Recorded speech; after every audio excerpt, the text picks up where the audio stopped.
اعوذ باللہ من الشیطان الرجیم بسم اللہ الرحمن الرحیم۔ عزیز طلبہ و طالبات، السلام علیکم ورحمۃ اللہ وبرکاتہ۔ آج برج کورس کا 35واں دن ہے اور ہم 7ویں جماعت کے اردو مضمون کی 35ویں شیٹ لے کر آپ کے سامنے حاضر ہیں۔ زبان کی نشو و نما، پڑھنا لکھنا، اس صلاحیت پر زور دیا گیا ہے۔ آؤ معلوم کریں۔ اے سمندر تو چڑیا سے ڈر گیا، یہ عنوان ہے کہانی کا۔ مندرجہ ذیل میں دی گئی بے ترتیب کہانی کو ترتیب لگا کر اپنے استاد یا سرپرست کی مدد سے سمجھیں۔ کہانی کا بغور مطالعہ کریں اور سوالات کے جوابات غور و فکر کے ساتھ دیں اور بیاض میں لکھیں۔ آؤ اہلیت پیدا کریں۔ دیکھیے، اس میں عنوان ہے اے سمندر تو چڑیا سے ڈر گیا۔ اس میں پوری کہانی کو 6 حصوں میں تقسیم کر دیا گیا ہے۔ 6 حصے آپ کو نظر آ رہے ہوں گے۔ پہلا حصہ کون سا ہوگا، دوسرا کون سا ہوگا، ہم ترتیب سے پڑھتے ہیں۔ ترتیب سے لگانے کے بعد کچھ سوالات نیچے دیے گئے ہیں، اس کے جوابات ہم کو دینا ہے۔ عنوان ہے اے سمندر تو چڑیا سے ڈر گیا۔ سمندر کنارے ایک درخت تھا جس پر چڑیا کا گھونسلہ تھا۔ ایک دن تیز ہوا چلی تو چڑیا کا بچہ سمندر میں گر گیا۔ چڑیا بچے کو نکالنے لگی تو اس کے اپنے پر گیلے ہو گئے اور وہ لڑکھڑا گئی۔ دیکھیے، یہ پہلا حصہ ہے۔ دوسرا حصہ، اس نے سمندر سے کہا اپنی لہر سے میرا بچہ باہر پھینک دے، مگر جب سمندر نہ مانا تو چڑیا بولی دیکھ، میں تیرا سارا پانی پی جاؤں گی، تجھے ریگستان بنا دوں گی۔ سمندر اپنے غرور میں گرجا کہ اے چڑیا، میں چاہوں تو ساری دنیا کو غرق کر دوں، تو ناچیز میرا کیا بگاڑ سکتی ہے؟ چڑیا نے اتنا سنا تو بولی چل پھر خشک ہونے کو تیار ہو جا۔ اسی کے ساتھ اس نے ایک گھونٹ بھرا اور اڑ کر درخت پر جا بیٹھی، پھر آئی، گھونٹ بھرا اور پھر درخت پر جا بیٹھی۔ اسی طرح یہ عمل 7 سے 8 بار دہرایا تو سمندر گھبرا گیا۔ پاگل ہو گئی ہے کیا؟ کیوں مجھے ختم کرنے لگی ہے؟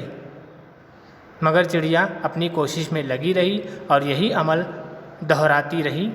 پھر صرف 22 سے 25 بار ہی چڑیا نے یہ عمل دہرایا تھا کہ سمندر نے ایک زوردار لہر سے چڑیا کے بچے کو باہر پھینک دیا۔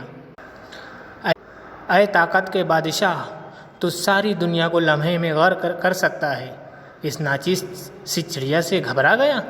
یہ بات کچھ سمجھ میں نہیں آئی۔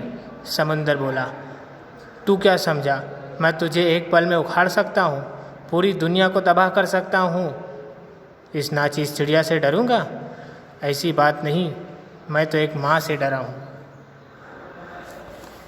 ایک ماں کے جذبے سے ڈرا ہوں۔ ماں کے سامنے تو عرش بھی ہل جاتا ہے، تو یہاں میری کیا مجال؟ جس طرح وہ مجھے پی رہی تھی، مجھے لگا وہ مجھے ریگستان بنا دے گی۔ ماں اللہ کی سب سے عظیم نعمت ہے، ہمیں اس کی قدر کرنی چاہیے۔ دیکھیے، 6 اقتباس میں سمندر کنارے ایک درخت تھا، یہ پہلا۔ اسی کے بعد یہاں پر چڑیا نے اتنا سنا تو بولی، یہ دوسرا۔ نہیں، اس نے سمندر سے کہا، یہ دوسرا۔ چڑیا نے اتنا سنا، یہ تیسرا۔ پاگل ہو گئی ہے کیا؟ یہ چوتھا۔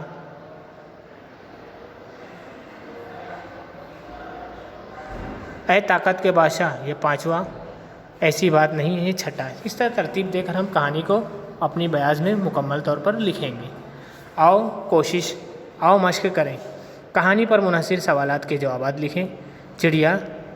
سمندر چڑیا کے کس بات سے اور کیوں ڈرا؟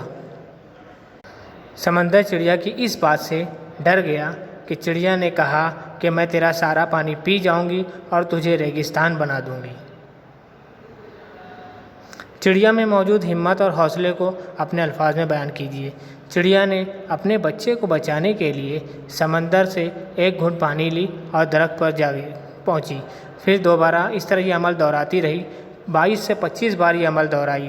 اپنے بچے کو بچانے کے لیے چڑیا اپنا حوصلہ اور ہمت سے کام لے کر سمندر سے ٹکر لے رہی تھی۔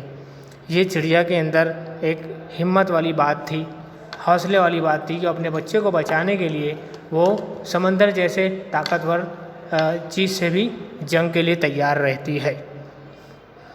ہم معنی الفاظ تلاش کیجئے۔ ریگستان یعنی ریت، ریتیلا میدان۔ سمندر یعنی بحر۔ ناچیز یعنی عاجز۔ غرق یعنی ڈوبنا۔ اس طرح سے الفاظ کے معنی کے ساتھ جو ہے کہانی سمجھنے میں بھی آسانی ہوگی۔ کہانی بنائیے، کہانی کی کتابیں پڑھیے، خریدیے، اور کہانی کی کتابیں پڑھنا ایک الگ لطف دیتا ہے۔ مطالعے کا اپنے اندر شوق پیدا کیجیے۔ ابھی آپ کے پاس فرصت ہے تو اور بھی کہانی کی کتابیں لیجیے، دوسری کتابیں بھی، اور انہیں ضرور مطالعہ کرتے رہیے۔ شکریہ۔ اللہ حافظ۔